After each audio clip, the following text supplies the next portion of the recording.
as her lawyer in case tutuloy yung impeachment case against you? Will you accept the offer? No, I think, well, first off, I'd like to thank Congressman Rodante Marcoleta for his offer to be my lawyer in the impeachment case. I appreciate it because he's a very good lawyer. He's a brilliant lawyer. In fact, he pointed out to me points during the committee hearing that as a lawyer, I was not able to see. So that shows his astuteness in the law. But I feel that he will better serve the country if he remains as a member of the House of Representatives. That is what is important right now. We need good public servants, good leaders, good officials in government. And I assure everyone that we already have lawyers helping us. In fact, the moment that Franz Castro announced last year that they are planning to file an impeachment, we already talked to lawyers who will handle the impeachment case at the time. But now, cases pala, 3. So we just need more lawyers. And we already discussed this with the first team that we hired as lawyers. Another follow-up. Please proceed. Do you want me to show my love? Yes. Yes, ma'am. I just want to ask how are we preparing, or what are our preparation, and how are we going to respond to the impeachment or the worst case scenario? Oh, okay. Yes, ma'am. So, very recently, we had a meeting with the lawyers, and what was discussed there was the arrangements, because we needed more lawyers. We are expecting another impeachment case now, so this may be 3 impeachment cases. So, and then we will await official copy of the articles of impeachment so that they can prepare the defense. We already have advanced copies of what is filed in the House of Representatives, and they're starting preparatory works right now. Sorry, sir.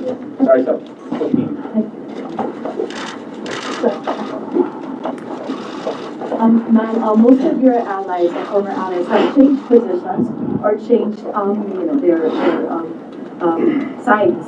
How do you feel right now? And if, for example, the impeachment comes through, are you confident with the numbers both in Congress and the Senate?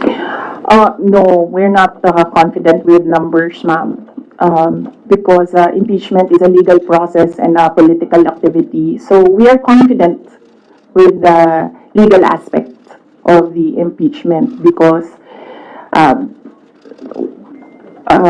all the lawyers that I asked to review the initial draft of the impeachment complaint really said that this is not, well, I would say it's not an impeachable offense, and this is not an actionable offense, things like that, lawyer talk. But with regard to politics, that is a different matter altogether. So we do not know what will happen with that. How do you feel that you're changing sides at this very moment or even before? Well, that's politics. They always say that there are no permanent friends and enemies in politics. So it really depends on the person, on the politician, what path he will choose. Hi, ma'am. Related to the worst case scenarios. Yes. The House of Government Committee said that they are eyeing the possibility of filing plunder, technical malversation, and falsification charges, among others, against you and several other officials of the OVP and formerly the DepEd in relation to the alleged misuse of the confidential funds. Have you discussed this already with your legal team, with any of the lawyers, and what can you say that it's a very heavy case plunder? Yes. Yes, oo. We have an inventory of possible cases to be filed because right now it's only the 2 impeachment cases that are filed with the House of Representatives. All the other cases, we have a list, we have an inventory, and we have lawyers assigned for each case. Usually, cases that are similar, we assign it to one lawyer. And then, other cases, we assigned it to other lawyers so that we ensure that all the cases have lawyers focused on each case.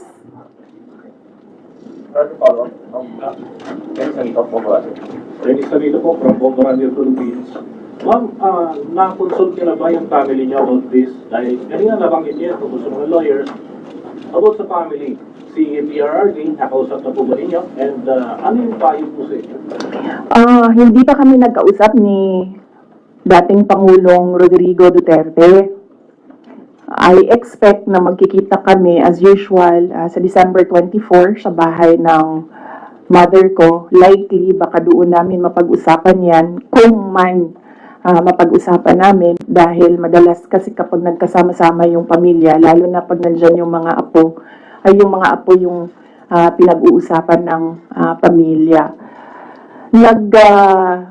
Nagsabi si Pangulong Duterte na magpapadala siya ng pera para sa pambayad daw ng mga abogado kasi alam niya na napakaraming mga abogado ngayon ang kinuha para sa iba't ibang mga kaso. Pero nagsabi na rin ako through my brother kasi yung kuya ko yung sinabihan niya. Nagsabi ako na huwag na lang siya magpadala ng pera dahil nakapaghanda naman na kami para sa impeachment case. Kasi yung sinabi niya impeachment case. So sabi ko nakapaghanda kami sa impeachment case kasi nga last year nag-announce na si Franz Castro ng impeachment. So the moment na sinabi yon and the moment na nakita namin na tuloy-tuloy yung attacks against me, ay naghanda na rin kami para sa mga abogado. Para si Madam Straits Time Singapore. Hi, ma'am. Mara Cepeda from Straits Times Singapore. Ma'am, you already mentioned that your lawyers are prepared to answer the impeachment cases.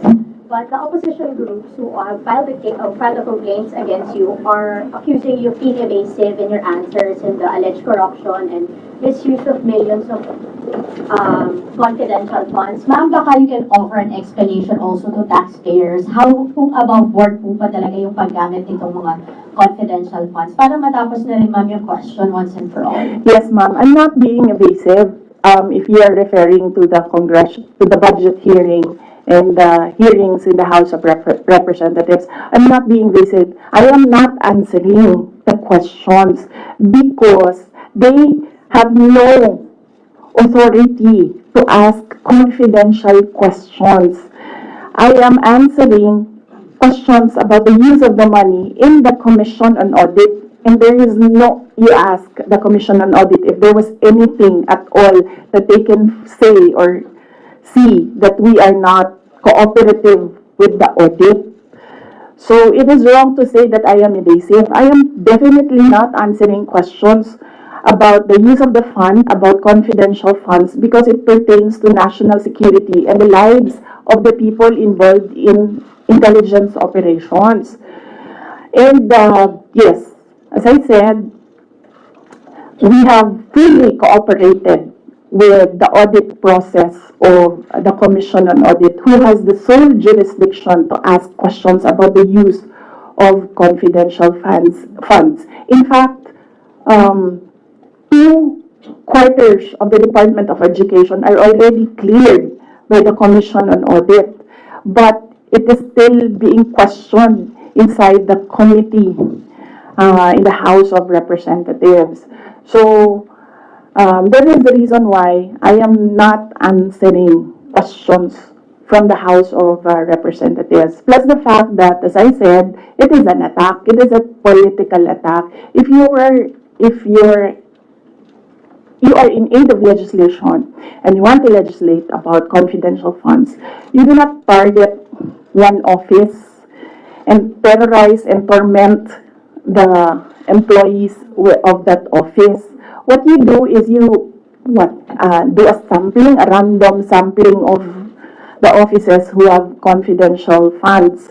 Why not call the office of the president who has billions and billions of confidential funds if you want to legislate about confidential funds? So that shows that they're singling out the office of the vice president. And I really feel that it's very disrespectful to the office of the vice president. That is also why when they ask that I respect their process, respect begets respect. So if they want respect, they should first respect the office of the vice president. That is what I was saying, that they don't like me, they don't like my person, they don't like Inday Sara Duterte, but they have to respect the office of the vice president. So if they want to investigate confidential funds, they don't single out one office.